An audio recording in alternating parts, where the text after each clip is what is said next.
There is a quiet subject that many people carry into their relationships without ever learning how to speak about it. It lives beneath affection. It hides beneath desire. It sits quietly beneath love, commitment, loyalty, and even marriage. That subject is sexual boundaries. Not rules. Not ultimatums. Not control. Boundaries. And the reason this topic matters so deeply is because so many relationships do not end from lack of love. They end from lack of safety. Emotional safety. Physical safety. Psychological safety. They end because one person feels unseen, unheard, or slowly erased. And often, that erosion begins in the most intimate space two people share. Sex. We grow up hearing that sex is supposed to bring people closer. And it can. It often does. But what we are rarely taught is that sex without boundaries does not create closeness. It creates confusion. It creates resentment. It creates fear. It creates silence. And silence, over time, becomes distance. In committed relationships, sexual boundaries are not barriers to intimacy. They are the foundation of it. A relationship is not measured by how often two people touch each other. It is measured by how safe they feel saying no, by how respected they feel expressing discomfort, by how confident they feel that their body is still their own. Love does not mean unlimited access. Commitment does not erase consent. And marriage does not nullify autonomy. This is where many people struggle. Because commitment is often misunderstood as ownership, as entitlement, as obligation. But true commitment is not about taking. It is about protecting. It is about choosing, every day, to honor another human being's boundaries even when they inconvenience you. Even when they frustrate you. Even when they challenge your expectations. Sexual boundaries are the language of respect spoken through action. And when those boundaries are honored, intimacy becomes deeper, not weaker. Because intimacy is not just about bodies touching. It is about trust resting. Think about the moments when someone feels pressured rather than desired. Think about the times someone agrees not because they want to, but because they fear the consequences of saying no. Think about the internal conflict of wanting to please someone you love while quietly betraying yourself. Those moments do not disappear. They stay in the body. They stay in the memory. They stay in the relationship. And over time, they reshape how love feels. A person who does not feel safe setting sexual boundaries eventually stops feeling safe emotionally. They stop sharing openly. They stop being fully present. They stop trusting that their needs matter. And the tragedy is that many partners never realize this is happening. They think everything is fine because nothing is being said. But silence is not consent. Silence is often self-protection. In a committed relationship, sexual boundaries change.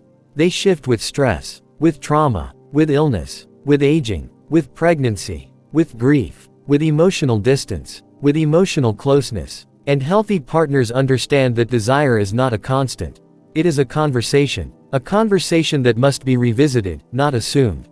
One of the most dangerous myths in relationships is the idea that if someone truly loves you, they should always want you sexually. That myth destroys people. Because desire is influenced by safety, not obligation.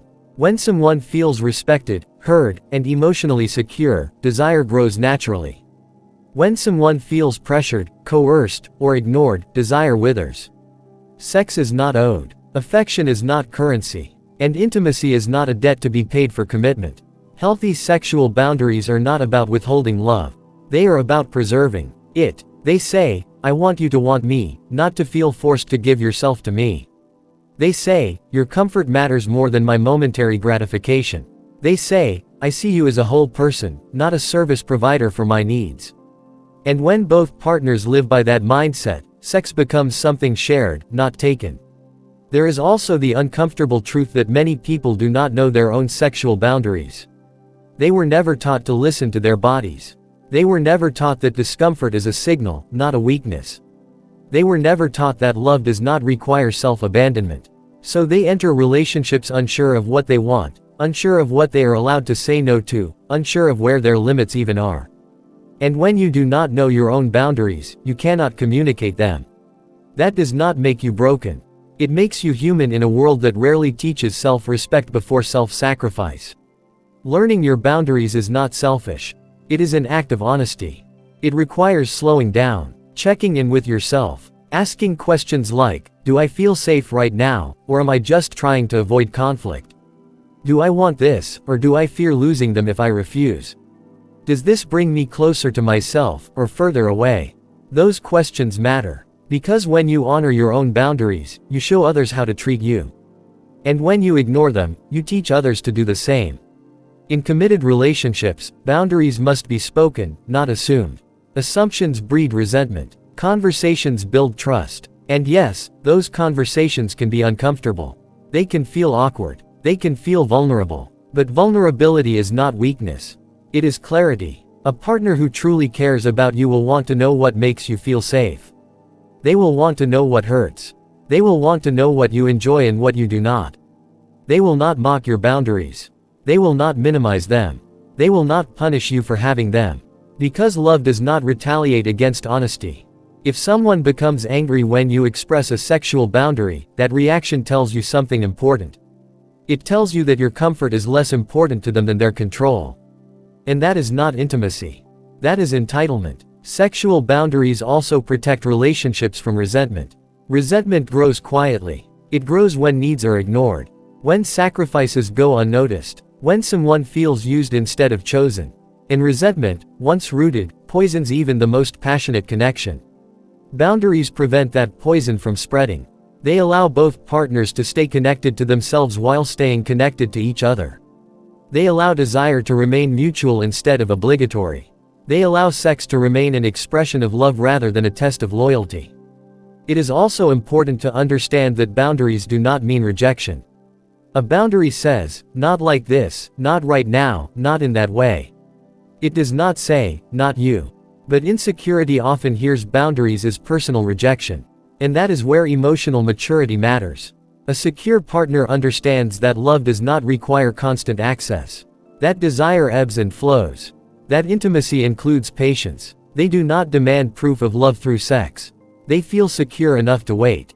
And when both partners feel secure, sex becomes something to look forward to, not something to endure. There is a deep freedom in being able to say no without fear. Freedom that allows yes to mean something real. In relationships where boundaries are respected, people feel seen. They feel valued. They feel human. In relationships where boundaries are ignored, people feel reduced. They feel obligated. They feel trapped. No amount of chemistry can sustain a relationship that erodes dignity. And no amount of passion can compensate for a lack of respect. Sexual boundaries are also about emotional boundaries. About recognizing when intimacy is being used to avoid deeper conversations. When sex becomes a substitute for communication instead of a complement to it. Sometimes couples use sex to cover unresolved pain. To avoid conflict. To mask loneliness. But intimacy without emotional honesty is fragile. True closeness requires both physical and emotional safety. It requires listening not just to bodies, but to words. To silence. To hesitation. It requires slowing down enough to notice when someone is not fully present. And caring enough to stop. If you are in a committed relationship, ask yourself this. Do I feel safe expressing my boundaries without fear of anger, withdrawal, or guilt? Does my partner listen when I say no, or do they try to persuade, pressure, or punish? Do I respect my partner's boundaries even when they disappoint me? Do I see consent as ongoing, or as something assumed once commitment is established? These questions are not meant to shame. They are meant to awaken awareness. Because awareness is the beginning of change. And if you realize that boundaries have been crossed, that does not mean the relationship is doomed. It means a conversation is needed. One rooted in honesty, in humility, in accountability. Apologies matter. Change matters more. Trust is rebuilt through consistent respect, not promises. And if you realize that your boundaries have been ignored repeatedly, despite clear communication, then the most loving act may be to protect yourself. Love should not cost you your sense of self. Commitment should not feel like captivity. And intimacy should never require you to disappear. Healthy sexual boundaries are not about restriction. They are about freedom. The freedom to be yourself. The freedom to feel safe. The freedom to love without fear. And when both partners honor that freedom, sex becomes what it was always meant to be. A shared expression of trust. A moment of connection. A space where two people choose each other, fully and willingly. Not because they have to, but because they want to. And that choice, repeated with respect and care, is what sustains love over time. Not obligation, not pressure, not silence, but mutual respect. That is the power of boundaries. And that is how committed relationships not only survive, but deepen. Because the strongest intimacy is built not on access, but on trust. And trust is built when both people know, without doubt, that their body, their voice, and their boundaries will always be honored.